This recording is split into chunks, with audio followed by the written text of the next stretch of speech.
Assalamualaikum warahmatullahi wabarakatuh.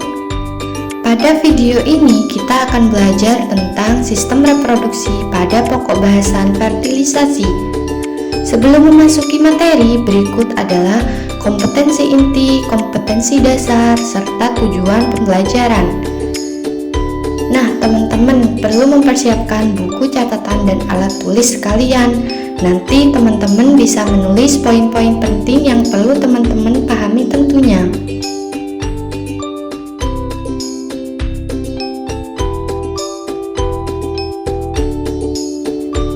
Ada yang tahu apa sih itu fertilisasi?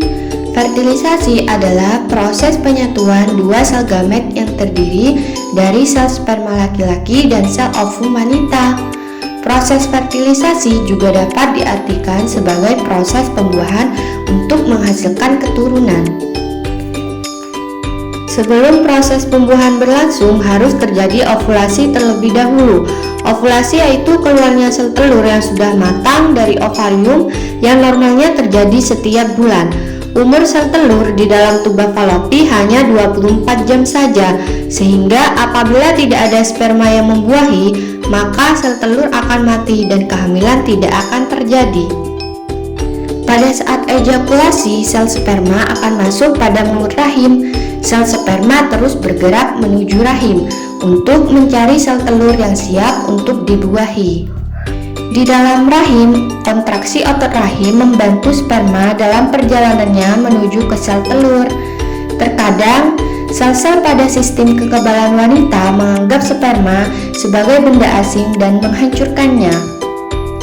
Dan hanya ada beberapa ratus sperma saja yang mampu mendekati sel telur, karena banyak yang mati akibat adanya penghalang alami yang ada dalam tubuh manusia, atau juga mati karena keasaman kondisi vagina. Kemudian sperma menuju ke tuba falopi yang berisi sel telur yang belum dibuahi. Silia kecil pada tuba falopi akan mendorong sel telur ke arah rahim. Sperma terus bergerak dan akhirnya akan mencapai sel telur. Sel telur dilapisi oleh korona radiata. Sperma harus melewati lapisan ini untuk mencapai lapisan terluar sel telur, yaitu zona pelusida. Sperma pertama yang melakukan kontak akan membuahi sel telur. Satu sperma akan menempel ke dalam membran sel telur.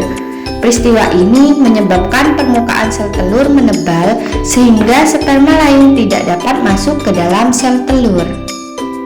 Sel telur yang dibuahi akan tumbuh dengan cepat dengan cara membelah menjadi banyak sel, atau juga disebut dengan morula. Kemudian akan meninggalkan tuba falopi dan akan memasuki rahim. Sel terus-menerus membelah sehingga menjadi sel berongga atau disebut dengan blastosis. Pembelahan tersebut disebut juga dengan cleavage. Kemudian blastosis akan tertanam pada dinding rahim. Blastosis ini akan menempel pada lapisan rahim, biasanya di dekat bagian atas. Proses ini disebut dengan implantasi. Demikian penjelasan tentang fertilisasi pada manusia. Mudah sekali bukan? Nih ada latihan soal yang harus teman-teman kerjakan. Semoga dapat bermanfaat bagi teman-teman semua. Terima kasih. Wassalamualaikum warahmatullahi wabarakatuh.